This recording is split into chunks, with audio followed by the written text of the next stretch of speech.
In this video, you'll learn how to add authentication and authorization to a real GraphQL API so only the right users can see the right data and perform the right actions.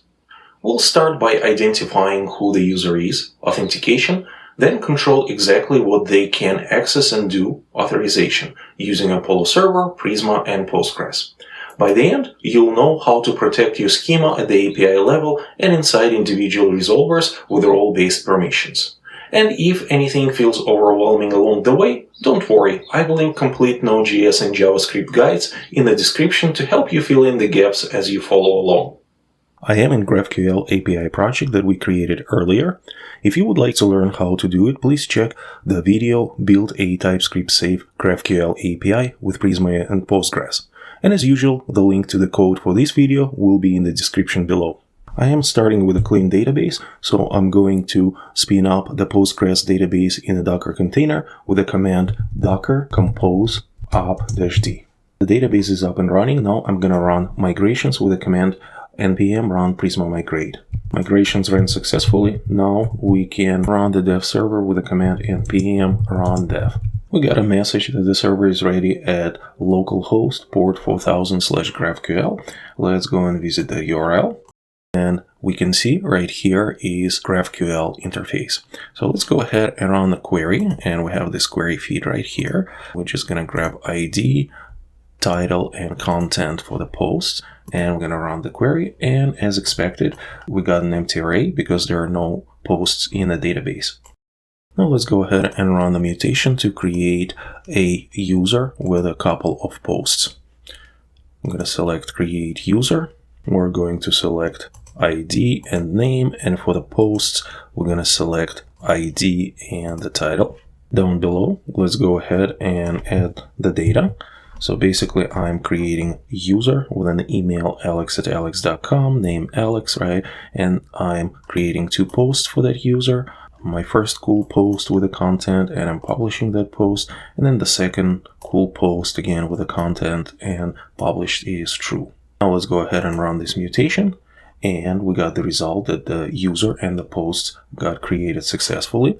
And since those posts are published, so they should be in the feed query right now. So let's go ahead and run this query. And as expected, we got back two posts that we just created. Our database has some data now. Let's learn how we can control access to this data in GraphQL API. Before we can correctly control access to the data, we have to authenticate a user. There are many patterns for providing authentication credentials, including HTTP headers and JSON web tokens.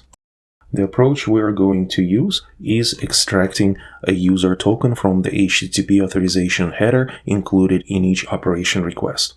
We're going to fetch the corresponding user object for that token and add it to the context value object that's passed to every executing resolver.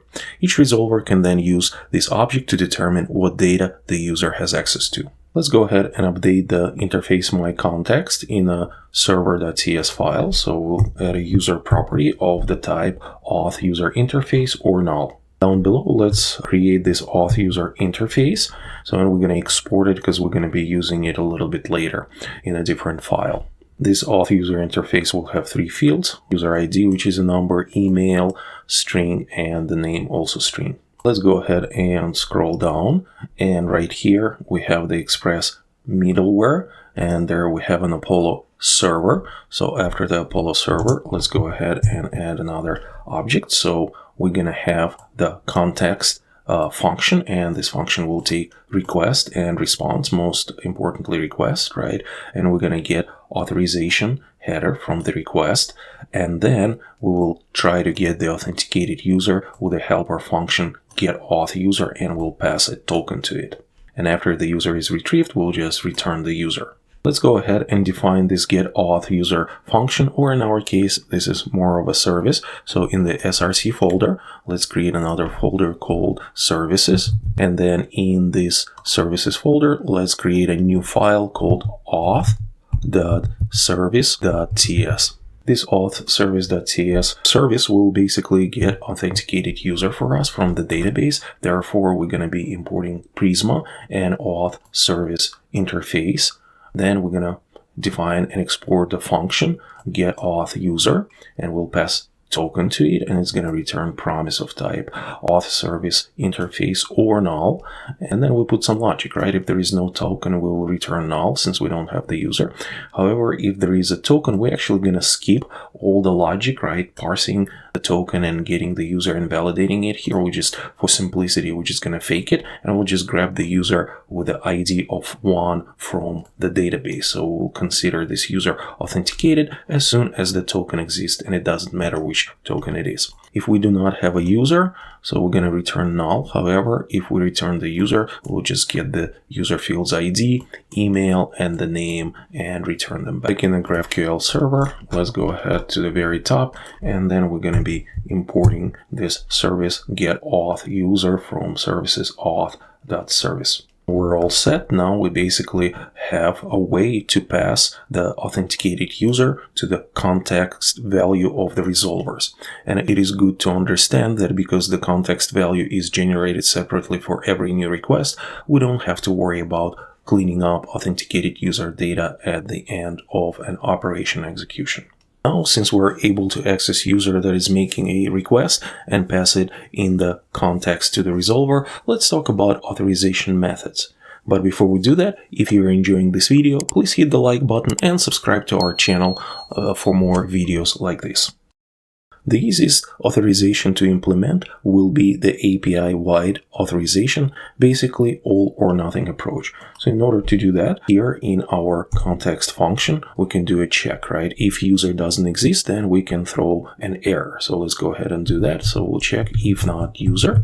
Then we can go ahead and throw a GraphQL error. This GraphQL error comes from actually GraphQL itself. So let's go ahead and import it up on top.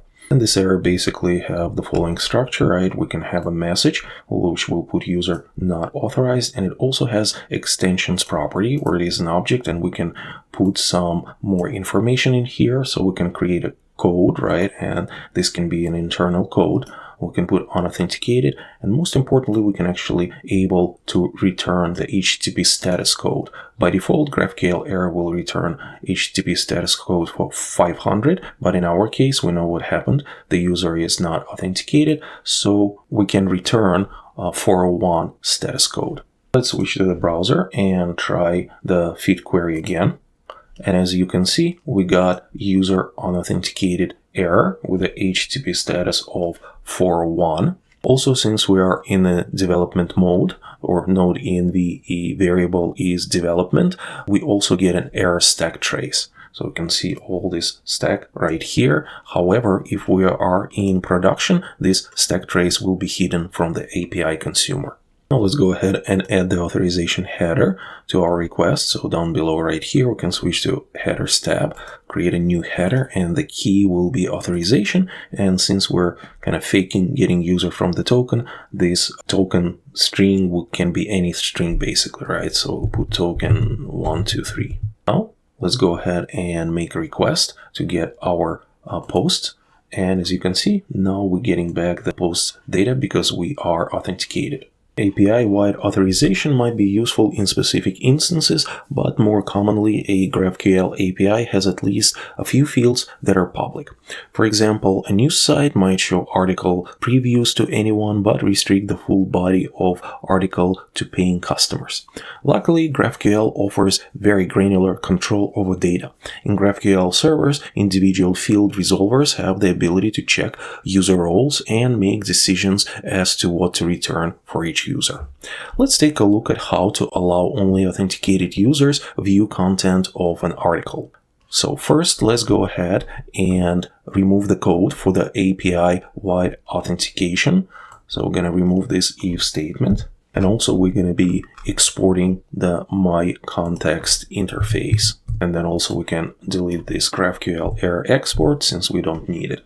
Let's go ahead and switch to the schema.ts file, and let's go ahead and update the resolvers. Well, actually one resolver for now. Currently we have this post resolver that resolves the author value. Other values are actually resolved automatically by GraphQL because the post also has content and the title and ID.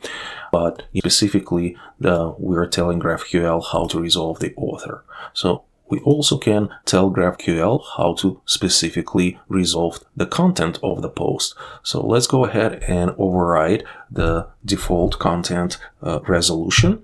So in here, what we're going to do is have the content field and the function, right? The resolver function will take the parent, right? So the parent argument from the previous resolver, in our case, it will be a feed resolver that will pass the posts. We're going to have an args argument, so we're not going to use it. So we'll just type of it is undefined. And then we're going to have this context value where we pass that my context. It's going to be of my context interface, and that's where we're going to pass that authenticated user. So let's go ahead actually and import my context interface. So all the way on top, let's go ahead and import my context, and we can go back to the post resolver and let's see what actually happening. Basically, we're checking if the context value has the user. So we have authenticated user. If not, we're going to return nothing in the content of the post. And if, however, we have an authenticated user, right, then we're going to return the post content. Let's go ahead, switch to the browser and test our code. So let's click on the query button. And since we still have authorization token right here, or rather header, we can see the content of the post because our user is authorized. Now let's go ahead and remove the authorization header and repeat the query. And now, so you can see the content is null. How cool is that? Now your application that is consuming this GraphQL API can display a message, you must be logged in to view the post content. Now let's talk about ACL or access level controls. They define what actions the users of the API can do or cannot do.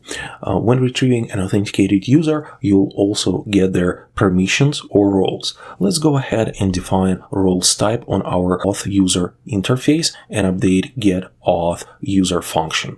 So first, let's go and to the server.cs file, and right here on the auth user interface, let's put another property called roles, and it will be an array of strings. In the auth.service.ts file, in our get auth user function, let's go ahead and add also a roles property to our authenticated user return. And for now, we're going to have just a user role, and in a real world application, you would fetch the user's role from the database.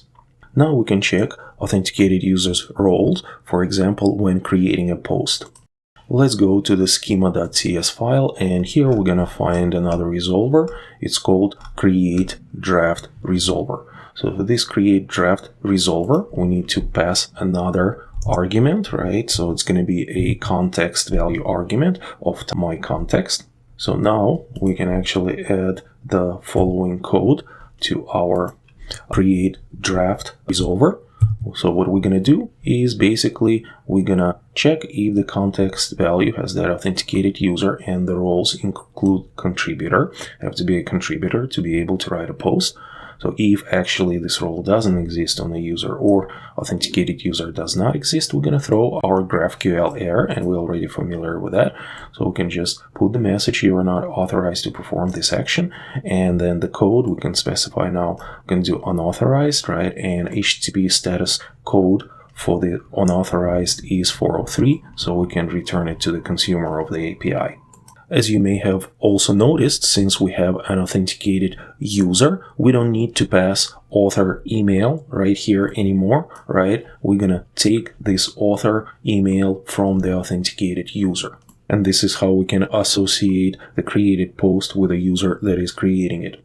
Let's go ahead all the way to the top and import our GraphQL error from GraphQL. In the same way as we check the user role to create a post, we can now check user's role to be able to publish the post.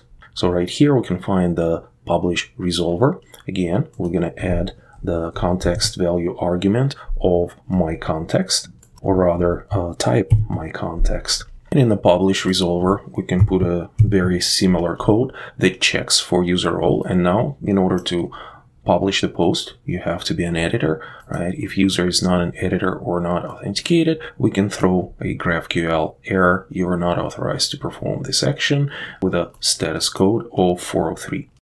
We're all set. Let's go ahead and test the code. So we're going to switch to the browser. So in GraphQL client, let's go ahead and create new mutation. So this mutation will be create draft post, and besides the title, we'll also create the post with the content. And for the return values, we can just return the ID, content, and the title as well. So here down below under the variables, right, on the title, we can put another title. We can call it my third cool post. And then content, we can put just my third cool post content. Let's go ahead and also add authorization header to the post, and we can also put whatever token we want. Let's go ahead and try to create this mutation, and we got an error that you are not authorized to perform this action because currently our authenticated user only has role of a user. Since you have to be a contributor to create a post, so the API doesn't allow user to create a post. Let's go ahead and switch back to Visual Studio Code, and we're going to go to our auth service, and here in the roles array, let's go ahead and add the role contributor. Now we can switch back to the browser and attempt to create the draft post again. And in our case, the post got created. We have the ID of 3, the content, and the title of the post. Now let's try publishing this post. So we'll just do another mutation. Here we also have publish post mutation, right? All we need is actually a publish ID for it. Let's put publish ID of 3 because we want to publish the post with ID of 3, and we want to return after post is published, right? We're going to return the ID, the published property, and the title of this post.